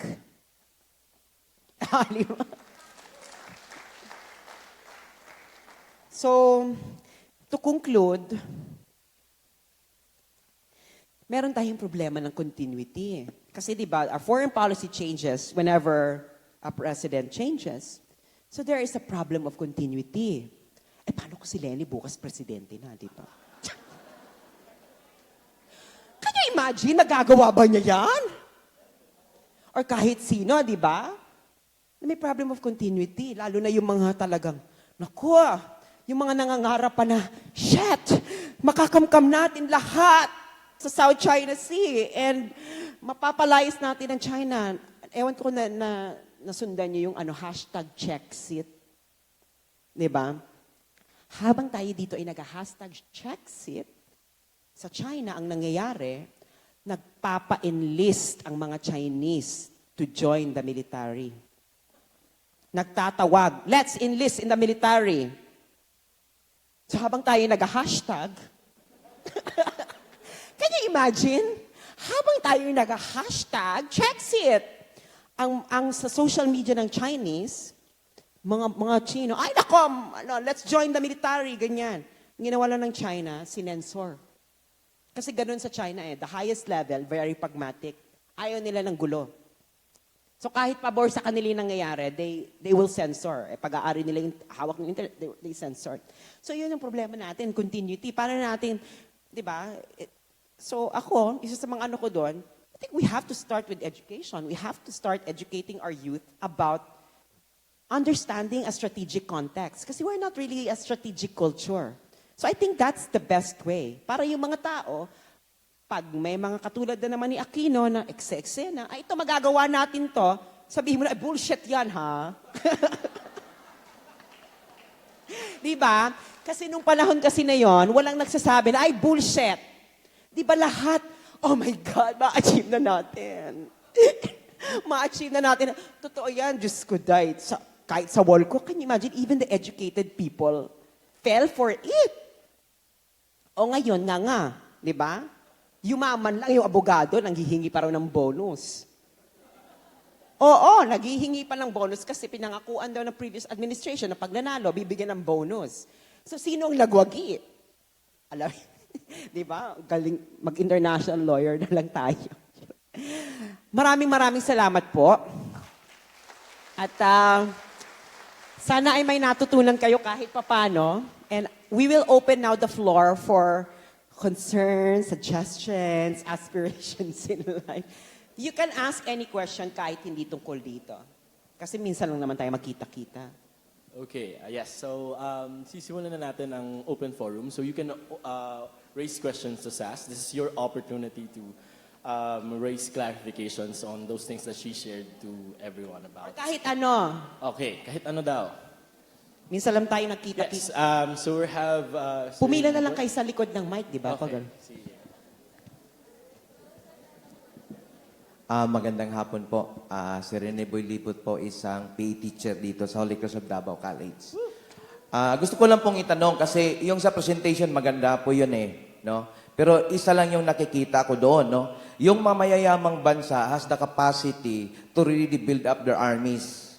So yung expansion ng kanilang economic territory, normally, i-expand nila yung land occupation. Sa kasaysayan yan po yung nakikita. Ibig sabihin, sinong mayayamang bansa, siya yung nagdidikta sa ibang mamaliliit na bansa. Katulad sa Pilipinas, yung peso natin, magkano ba ang $1 sa pera natin, no? Kahit na yung K-12 program na marami namang graduate na walang trabaho, ninilulok pa rin natin yung K-12 kahit na walang ano. Ang gusto ko lang itanong, ma'am, no, sa presentation mo, sinabi mo kanina na strategic yung ginagawa ni Duterte, walang problema doon. Pero paano natin i-translate na magkaroon ng empowerment yung bansa natin na hindi na tayo bagsakan ng mga finished product kasi hindi tayo industrialized, no? Nagiging source tayo ng raw materials at the same time bagsakan tayo ng mga produkto. Sa tingin niyo paano ba magiging strategic yung strategy ni Mayor Duterte in empowering our economy, no? Kasi yung ekonomiya natin nakadependent sa ibang bansa, no? Pag bumagsak yung peso, kawawa tayo. Pag tumaas naman yung dollar, pumapalakpak yung mga OFW. Pero how are we going to sustain yung buhay ng mga ordinaryong mamamayan? Kasi nga sa ayaw at sa gusto natin, si Pangulong Duterte ay napaligiran ng mga oligarchs. Very certain po yung nangyari kay Lopez na kasi yung advocacy niya para sa mahihirap, hindi siya na-confirm, no? May mga appointee si Duterte na talagang pro-poor, kaya lang hindi pumapasa. Yung ginagawa niya, paano ngayon makikita natin yung translation sa quality life ng mga Pilipino sa usaping pangkabuhayan? Kasi nga, yung sinasabi ni Duterte, yung contractualization, pero hanggang ngayon, andun pa rin yung contractualization. Yan lang po. Salamat. Grabe. Ang haba ng Excel. Naku, ang ganda-ganda, PE teacher. Di ba? Bakit maganda yung PE teacher? Kasi, sa China, they have this strategic game called Go. It's a very sophisticated game. At lahat alam yan, pinag-aaralan. So, bata pa lang sila, they're already developing this mindset for strategy. Kaya kita mo, di ba, mga incheck. Kahit anong gawin nila, pak! Di ba? So, gusto ko lang i-segue ng konti. Sa PE, lagyan nyo ng curriculum, mga strategic games, di ba? Hindi lang puro basketball, wala namang ma-achieve. Meron naman. Pero di ba, you introduce these strategic games in order to open up the minds of people na, ay, ganito pala ang strategy, you negotiate, di ba? You negotiate your way and everything. Marami po kasing layers yung tanong ninyo, di ba? Una, yung paano natin mapapaigting yung ating local economy para hindi lang tayo kinukunan, ine-extract yung raw materials sa ating bansa, tapos ibabalik din sa atin yung produkto. So I think one of the best way kasi is,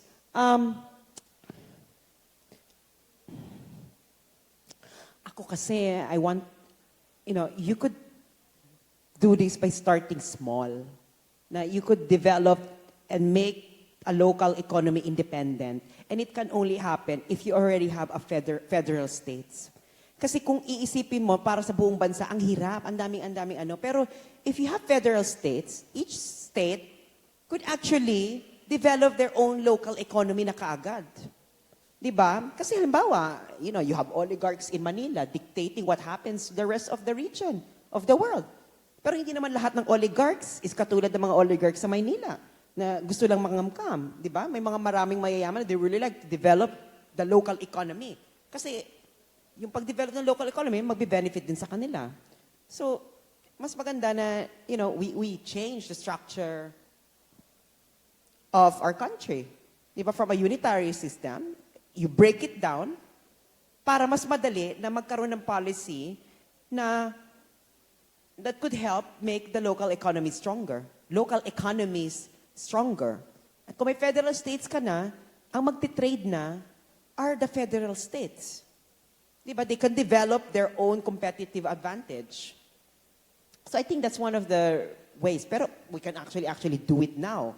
No? The different regions trading with each other. Pero ang problema kasi doon, parang nahihirapan silang i-develop kasi lahat ng decision comes from Manila. Diba? The money used to develop each region comes from Manila. So I think one of the best way is we break it down, the Philippines, into different federal states. Kasi, can you imagine, before, the Philippines, wala namang unitary Philippines before eh. Diba, iba-ibang islands.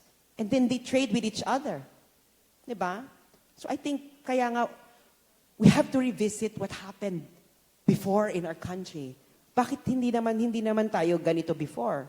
Diba? Maybe we can learn a lesson. And I think one of the lessons is, we make inter-regional trade stronger. And one of the ways na magandang gawin yun is, you transition into several federal states and each federal state develop their own competitive advantage and then they trade among each other. So kahit ako, federal state A, mag-extract ako ng raw material sa federal state B at ibabalik ko sa kanya, it's still the Philippines that benefits and not another country. Diba? Pero I do not have all the answers po doon sa tanong ninyo. But I think that's one way of doing it. And I'm sure there are better solutions. Pero that's what I can think of right now on top of my head. Next. Alright. Sige, more questions. We encourage that you ask your questions as Minsan lang tayo concisely as makita. possible. Okay. Sa mga estudyante po natin, we could probably hear from you guys.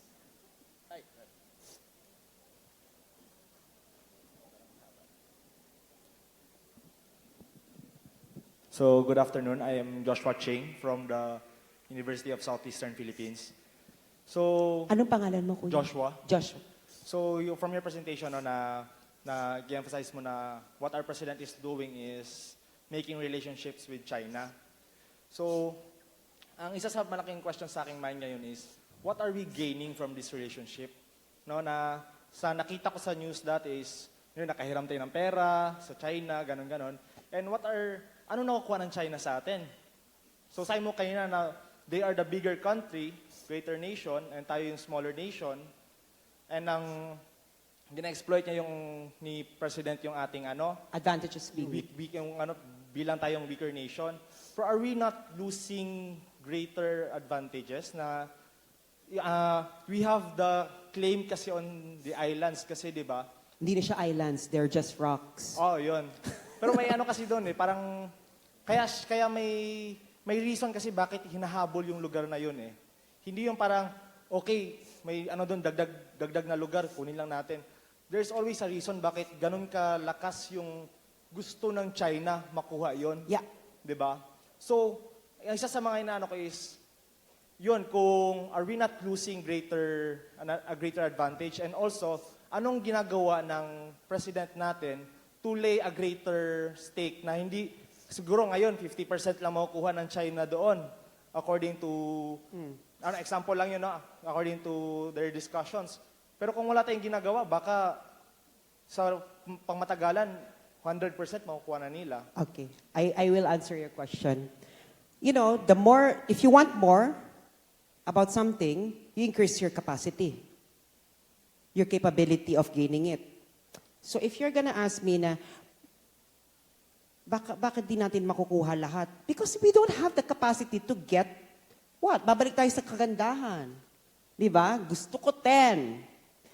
2 ang kagandahan ko ngayon. Ang kaya ng capacity, 5.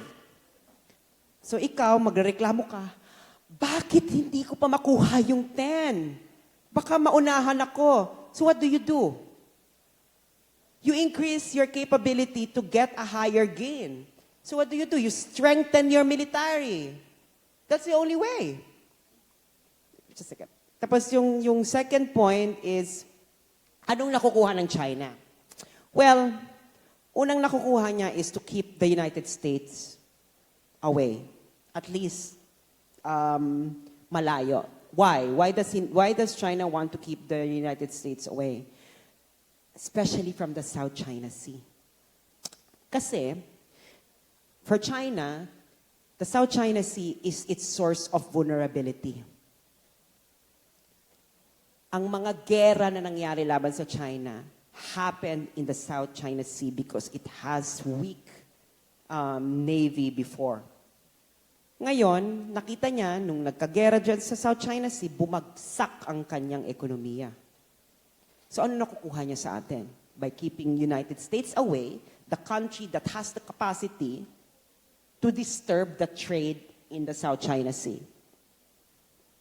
Diba? United States. So by keeping the United States at bay, nakakaroon siya ng mas malaking leeway in order to keep its country safer. Especially protect the trade. Kasi walang, you know, the energy, kasi oil kasi marami dyan sa oil and some natural gas. You know, China is now transitioning into a renewable energy based economy.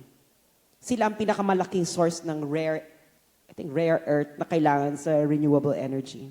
So there will come a time that the oil there will not matter anymore to China. So what's the only thing that matters to China? You know, China doesn't think in short-term history. Why? Kasi China has a long history. It thinks in the long term as well. Diba? It thinks in terms of 100 years. Let's say, maliit pa nga yung 100 years. Diba? Considering China's history. So it thinks na ano mangyayari within those 100 years. Papaano kami matitira ng kalaban? Ano nga yung slides? I'm gonna explain this. Hindi ko na-explain kanina. Pero it's good, Josh, when I ask the question.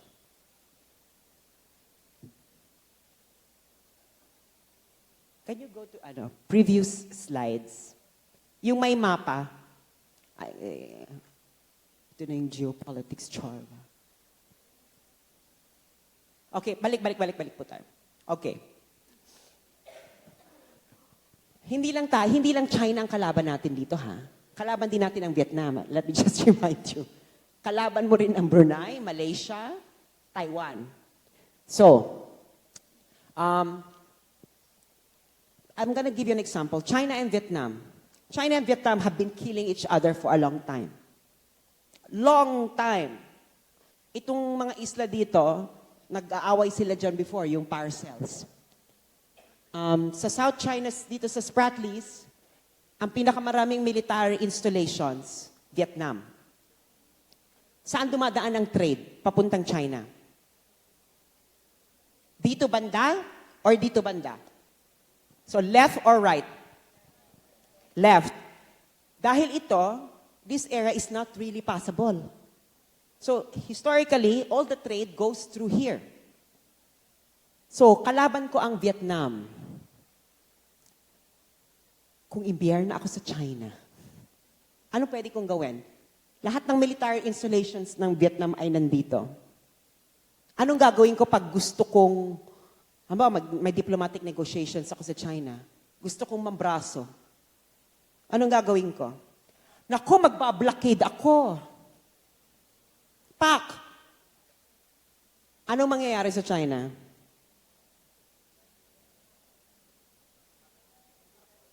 Mag-ano? Babagsak ang kanyang ekonomiya kasi the economy of China depends on the South China Sea. It's a maritime dependent economy. Without the sea, China will collapse. Anything that happened in the sea that disturbed the trade, China will collapse 100%. So, para ma-counter ko ang any danger dito, anong kailangan kong gawin?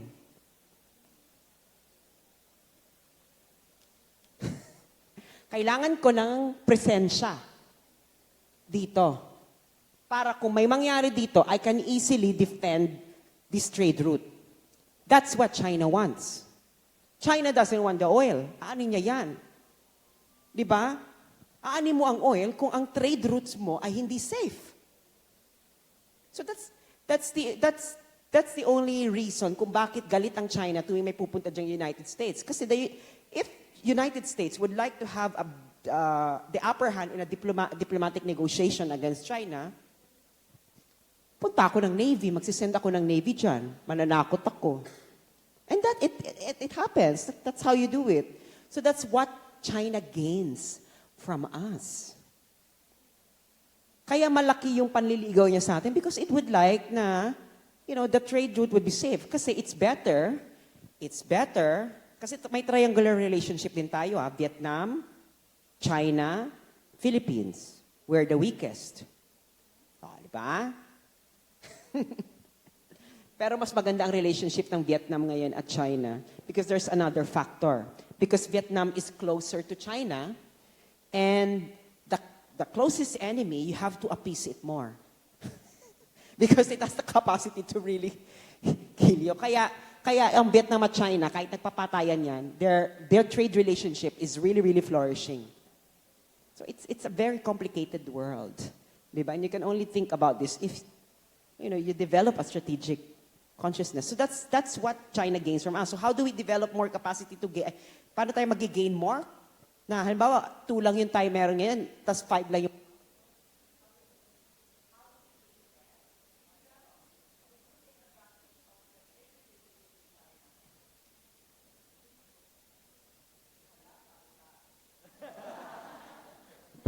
So you develop your trade relationship with... Ito sinasabi ko. Gusto nyo talaga makuha lahat. Di ba? Gusto nyo makuha lahat. O di makipag-trade relationship ko sa China. Payamanin mo yung Pilipinas. Develop your navy. Nakatulad sa Singapore. Mag-acquire ka ng kung ano-anong weapon, kahit nuclear weapons. Then at the time na gusto mo na siyang makuha, hindi na lang 5 yung makukuha mo. You can maybe acquire 7. Pero you can only do that if you have the power. Hindi ka pupunta sa kahit anong korte, walang magagawa yung korte. Anong gagawin ng, may kapangyarihan ba yung korte para tutukan ng baril yung China at ibigay sa iyo yung 10? Wala. So that's how you do it. So, may kasabihan tayo sa Tagalog. Habang maigsi ang kumot, mamaluktot. Ngayon, kailan ka hindi mamamaluktot? Kung mahaba na yung kumot. Para magkaroon ka ng mahabang kumot, kailangan may pambili ka ng mahabang kumot. Huwag mo munang mag-ambisyon na kailangan, baka ma-achieve mo ang 10 na kagandahan. Kung 5 lang yung pwede. Sa ngayon. Kasi, I'm gonna give you an example. Crimea. You know Crimea, right? Crimea was part of the Russian Empire. Nawala sa Russia. Nakita mo ba ang Russia na, oh my God, hindi natin siya makukuha ulit. Ano nangyari ngayon? Nakuha niya ang Crimea without a bloodshed. You have to wait. Not everything can be achieved in this lifetime. Kung gusto pa rin nila na, kailangan talaga makuha natin yan lahat, develop your weapons para pag, amin to, tutukan mo sila ng weapons mo. Sabi, naintindihan ko sa inyo yan. Diba? Ganun lang naman yan. Next question.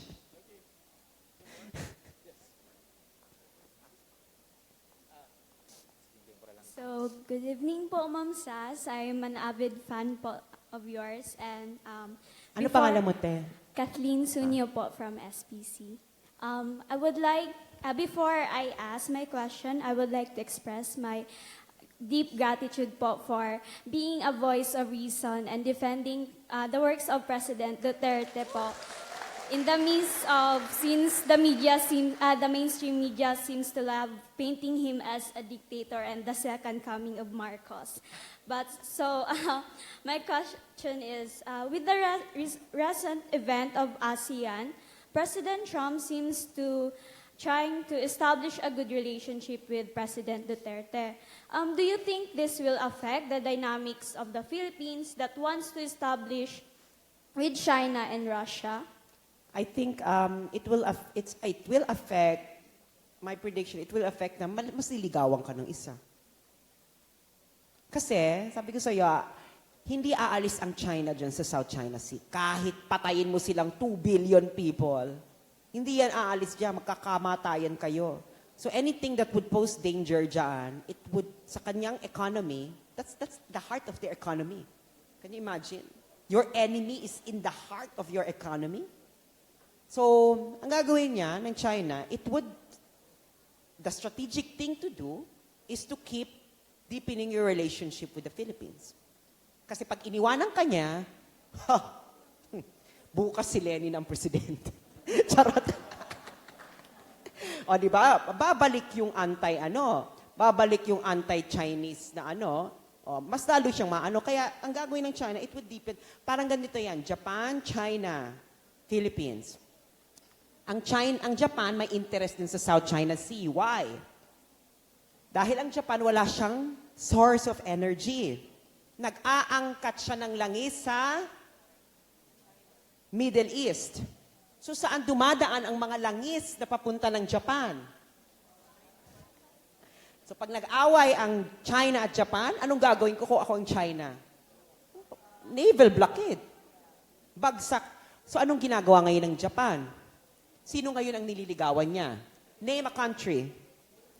Hindi pa Pilipinas. Sino? Sige, Philippines and isa pang bansa.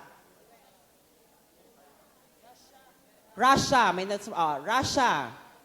Diba? Vietnam din nililigawan niya. Russia. Bakit nililigawan yung Russia? Kasi kailangan niya ng other sources of energy.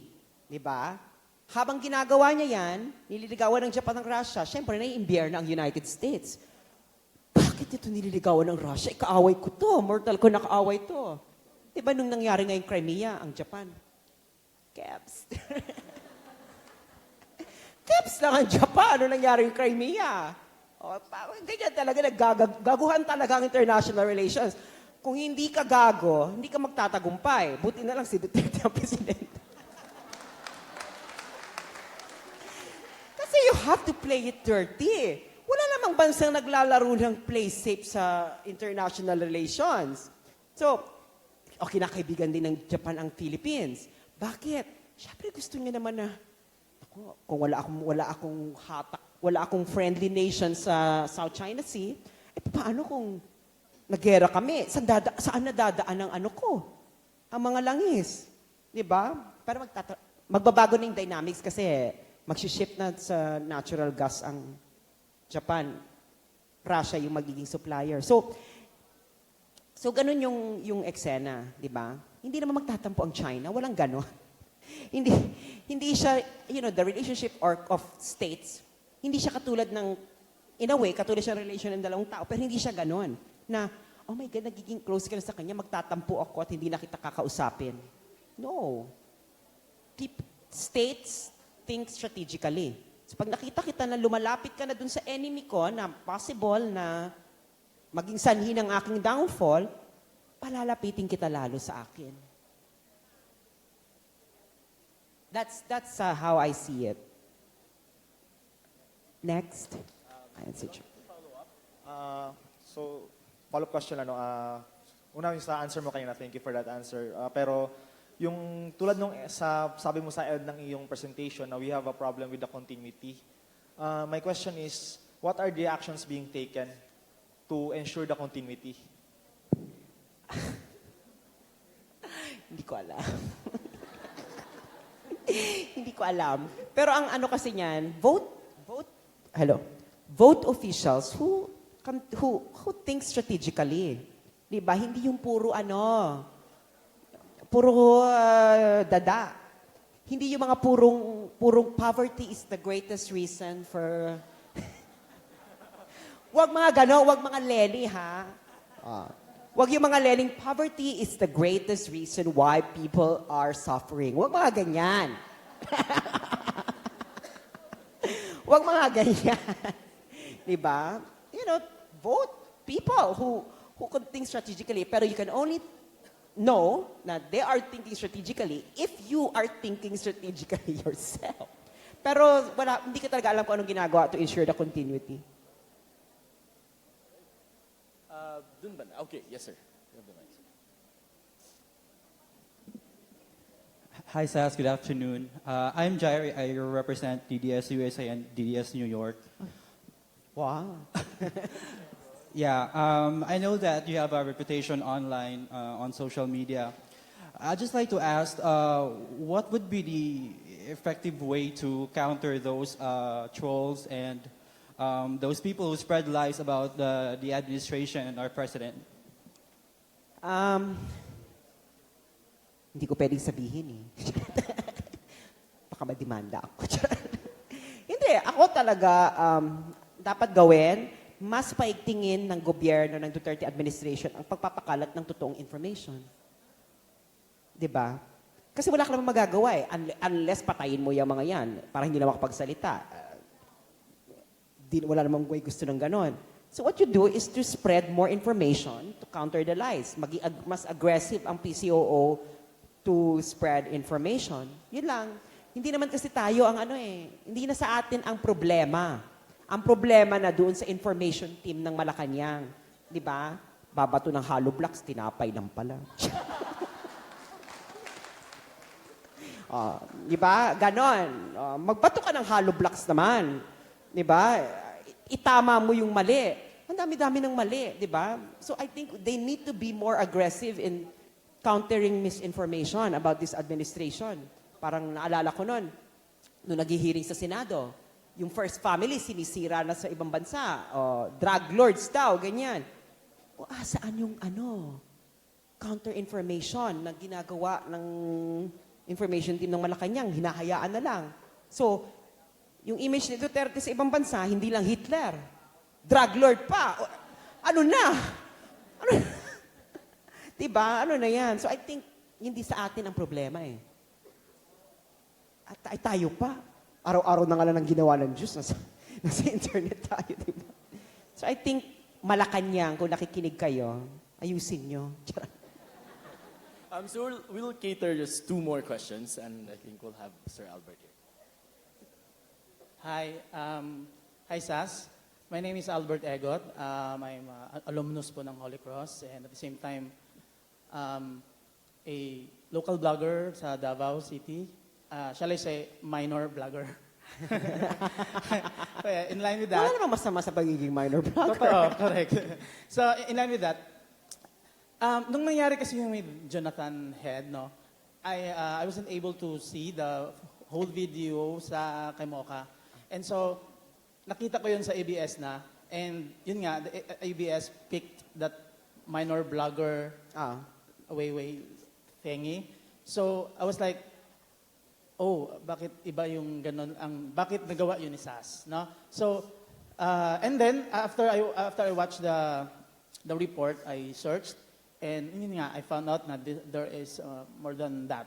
Yeah. No? So, behind it. So, parang we're in pain at the same time seeing that report. So, in a brief lang, Sass, if you can manage to explain what was in your head during that time. Were you aware that the media were covering that time sa iyo, or si Jonathan Head ba yung unang tumapik sa likod mo? Again, we don't know. Yeah. Unang-una, hindi po ako nanugod. Okay. Hindi ko po ugali yan. Okay. Ba't ako manunugod? Ang nangyari niyan, naglalakad lang kami ni Mocha. Papunta na kami ng studio kasi nandoon ako sa World Trade Center dahil interviewin ako ni Mocha sa studio. Habang naglalakad kami, dumating itong team ni Jonathan Head. Kinamusta si nag-ano kay Mocha, "Hi Mocha," ganyan. Tapos si Mocha, "Oh, Mr. Jonathan Head. Si Sass po." Sabi ko, "I know you." Oh. Nag-uusap lang kami noon. Walang tao. Kami lang, ako, si Mocha, yung manager ni Mocha, si Byron, na nagkukuha ng live. And I think, itong mga walang iskandalong nangyari. Itong mga, itong mga media, siguro napanood yung Facebook ni Mocha. Kasi naka-live, nila-live ng manager niya. Siyempre, ay, pa-eksena. So lumabas. Hindi ko na alam na marami ng taong na nandiyan yung kapaligid yung media. Kasi I was so in the zone. I was like concentrating on Jonathan and his reaction and whatever. Nagulat na nga lang ako, may nakaganyan na sa harapan ko. Sabi ko, ano yan? Nagulat. Sabi ko, nung nahimasmasan ako, nung nawala na ako sa zone, sabi ko, ano yan? Nakapalibot ng ganyan. Ang ginawa ko doon, kasi I was like clarifying to him. He is the BBC Southeast Asia correspondent. He is the representative of BBC. Ngayon, siya nandoon, kanino mo ika-clarify? Alam mo naman i-clarify ko kay Maria Reza. Kina-clarify ko sa kanya. Nakikita niyo ako ngayon magsalita. This is my normal way of talking. I'm really passionate. Kaya akala mo, galit ako. Ngayon, this is really my normal way of talking. Alam mo naman maging katulad ako ni Pia Ranyala Robles. Ako magtanong, "Hey, Mr. President." Diba? I cannot be Pia Ranyala Robles. I can only be myself. At ganito ako magsalita. Sabi nga ni Miss Janet, I think it worked against you, yung pagiging passionate mo magsalita. It really did. And kaya nga yung ganyan nila. Pinicturean nila yung I'm like pointing. Nakita niyo naman ako dito. Habang ako yung nagsasalita, when I'm pointing out points, I'm pointing my finger. Hindi ko siya, "Hoy, bla, bla, bla, bla." Walang ganun nangyari. Sino ngayon na nagpalabas na ganyan ang nangyari? ABS-CBN. Tapos itong Manila Standard, may editorial pa laban sa akin. Diyos ko, itong minor newspaper na to. Masasaktan kayo. Minor newspaper lang naman talaga kayo. Yung major newspaper na Inquirer, ganun din. Nakalagay, Duterte pro-Duterte blogger confronts BBC correspondent while Mocha watches. Sabi nila, dapat daw may ginawa si Mocha. Anong gagawin ni Mocha? Maki-join sa akin yun. Sana nga naki-join si Mocha para 2 against 1 Kaya ko naman. So, ako, I was emphasizing a lot of points. Pag tanga ka, hindi mo maintindihan. Pag pinanood mo at hindi ka tanga, maintindihan mo. Si Crisette, I don't know if you know Crisette, Chu, she explained it. I was emphasizing the ridiculousness of the situation. Bakit na binigyan ng platform si Jover Lario? Diba? Bakit? She's the only blogger that was given that platform. Diba? Minor blogger. May mga major blogger. Sa kanilang major blogger nga nila, si Madam Claudia. Diba? Silent No More. Diba? Nasa isip ko, bakit siya ang binigyan ng platform? Why? Tapos, ngayon, hindi kasi naririnig ng mga tao yung nangyayari doon. Maraming epal na hindi lang mga anti-Duterte, may mga pro-Duterte na epal lang epal. Wala naman sa pinangyarihan. Habang nandun ako, una yun, sabi ko, bakit yung binigyan ng platform si Jover Lario? She slandered a lot of people. Sabi nung ganyan, yung kasama ni Jonathan, sabi niya, it's because of her security. So ako naman, kinontak niyo siya because of her security. Then, halimbawa ako, my exact address was released in the Netherlands, but nobody cared. The government didn't even care. So what makes her special? Ngayon, itong mga pinaglalabas nila, lalo na itong agot na gutom, gusto ko raw magpa-interview. Tapos itong Richard Heydarian, ang yabang-yabang, sabi niya, te, itong international relations lecturer na to, sabi niya sa akin, te, kung gusto mo lang palang ma-interview ng BBC, may dalawang beses akong interview kahapon, sana binigay ko na lang sa yung isa. Parang, can you imagine, these are the people, this is the person who would like to decide the foreign policy of the Philippines. Who would like to belong in the decision-making circle of foreign policy ng Philippines. Tapos ganun siyang mag-isip, tanga. My God! Diyos ko, makakagawa ako ng krimen. Para lang ma-save ang future generation. Diba? Tapos yun na yung angle ng lahat Hindi lang isang journalist na gano'n ang angle. Lahat sila, yun ang angle. So what are the chances? Ang dami kong points na na-release. Ito mga points na na-release ko, yung mga hindi nakapanood ng buo. Sabi ko, yun nga. Tapos ini-emphasize ko na, sinasabi nyo, security. Why? Bakit may my security was imperial, but you didn't interview me. Ganun yon. Hindi ko sinabi na, interview me, please. Ako sana ang in-interview nyo. No, I was demanding fairness and balance. Ngayon, bakit hindi ko sasabihin na, bakit hindi ako mag-enter ng picture? Kaya naman na-out si Joe Verlario because of us. So if I'm demanding fairness and balance, pwede ko bang sabihin na, ang interviewin nyo na lang po si minor blogger X. Pwede bang ganon? Sinong ipipresenta ko? Ako. Ako ang isa sa mga dahilan kung bakit siya na-out. O sino pa ba? Di ba ganyang katatanga yung mga tao? This is very dangerous because these people do not think without context. They think without context and that's very dangerous. Di ba, yung Aquino administration, walang context. Ano nangyari? So, magbabayad ka ng bilyon for nothing. So, yan mga taong yan, kita mo, these people voted the same person. Si Lenny. Ako rin binoto siya. Nagsisina ako. Patawarin niyo na po ako. Tama.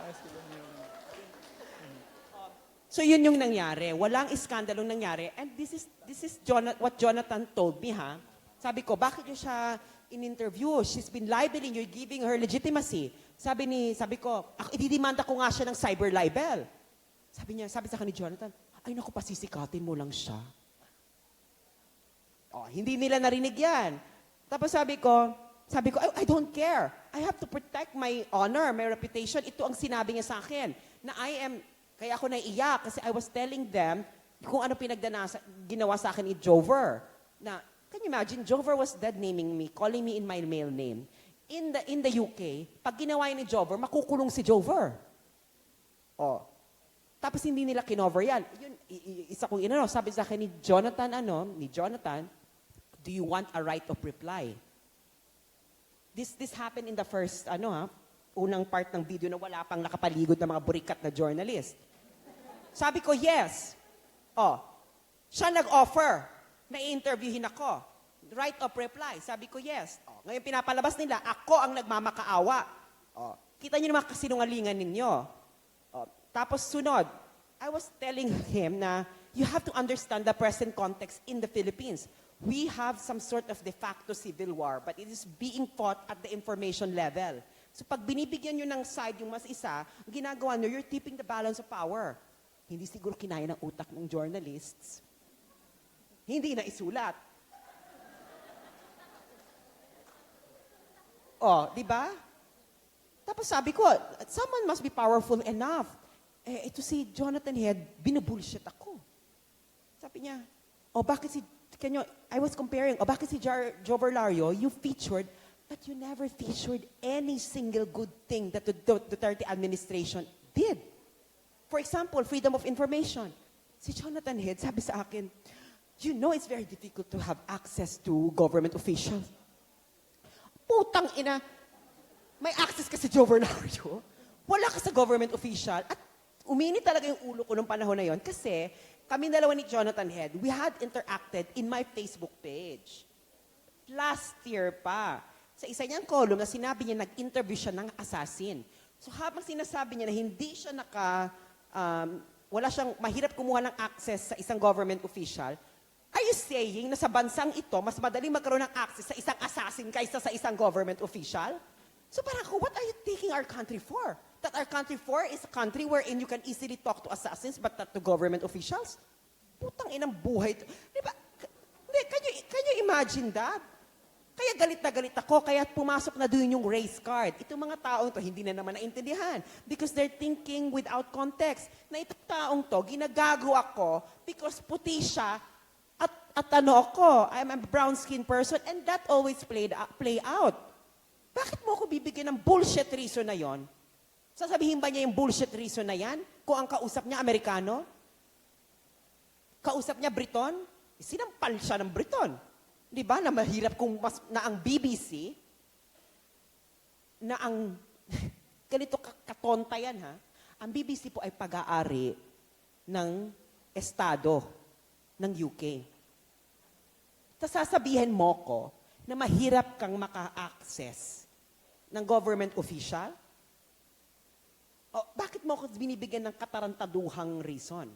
What is your reason? Diba? Kaya sabi ko, ginagago ako nitong puti na to. At alam ko, kung itong puti ay ginagago ko because I lived in Europe. I lived in Europe for 7 years and I know when a European is condescending to you because of your race. Because I have experienced it. Itong mga taong ito na hindi nakatapak ng Europa kahit kailan, dakdak ng dakdak, kung ano-ano pinagsasabi, wala naman silang alam. Oh. And that conversation is normal in Europe.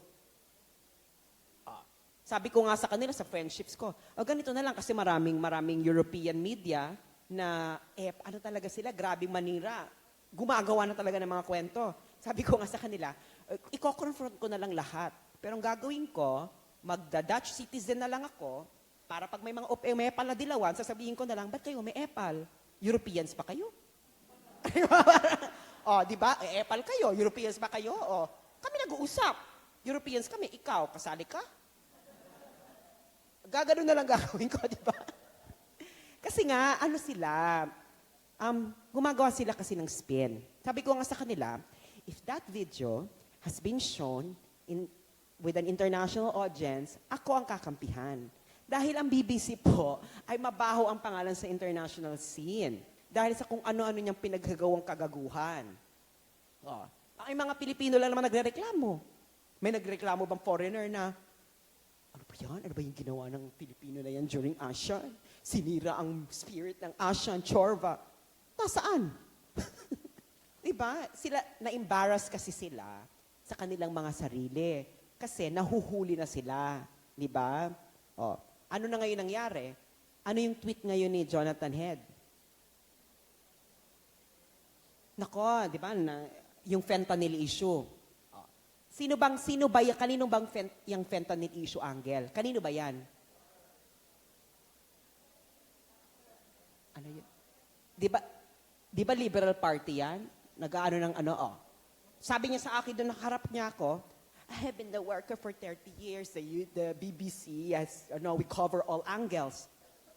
Uy, ano yan? Di ba, ginagago. Hindi ko ba i-confront yung ginagago ka? Anong gusto niya? I-invite ko siya sa Manila Hotel para sabihin ko sa kanya, oh my God, alam mo, ginagago mo ako. Ganun ba yon? Ganyan ba yan dapat gawin? Oh my God, Jonathan, my God, ginagago mo ako. Pwede mo bang huwag mo lang akong gaguhin? Ganon. So, ayun po. Meron pa bang tanong?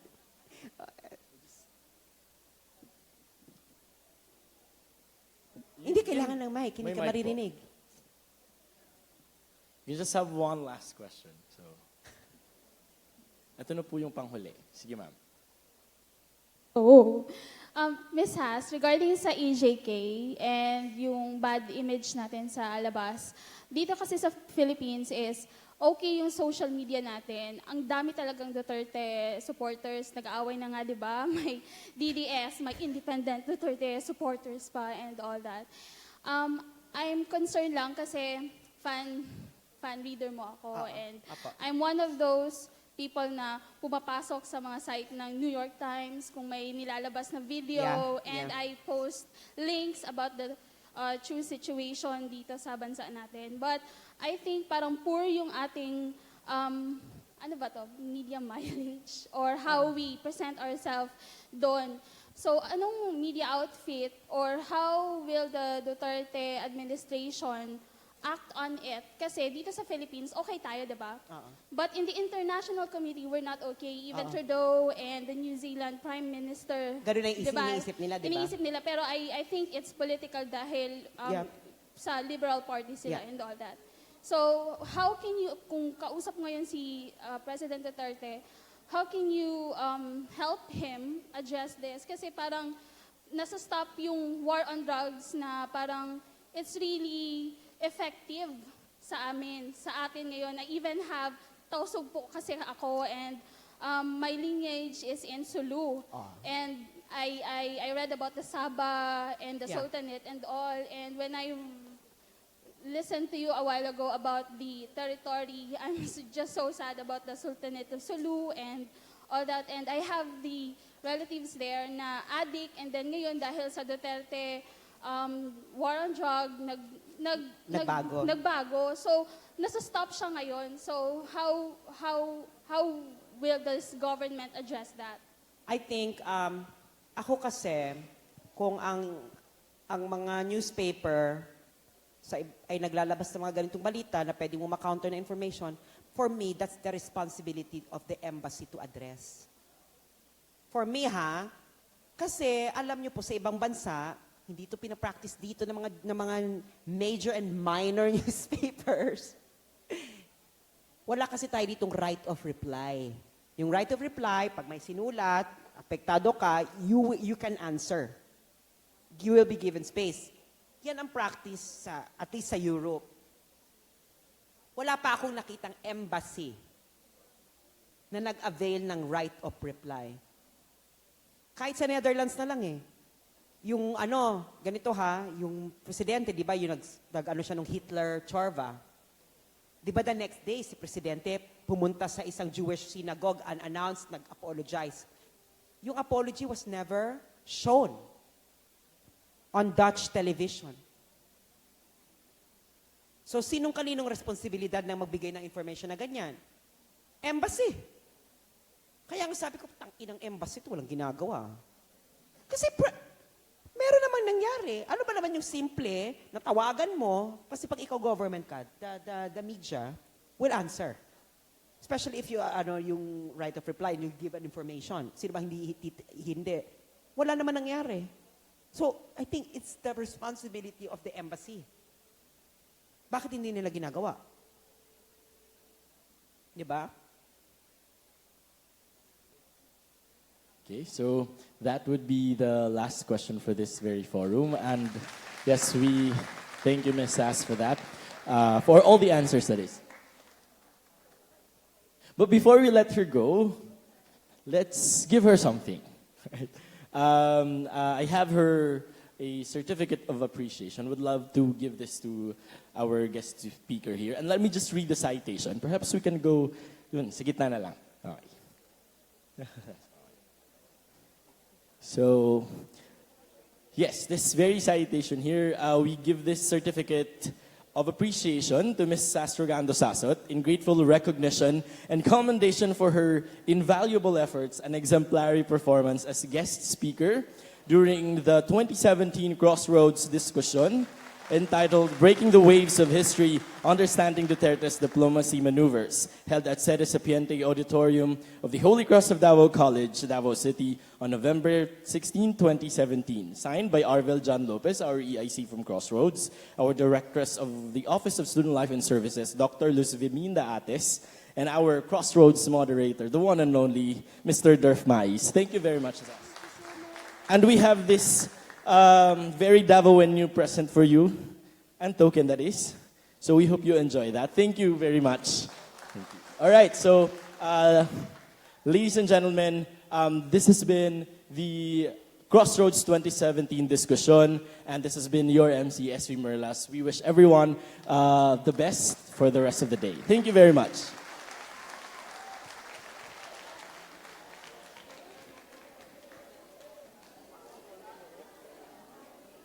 Ayun, pictorial daw.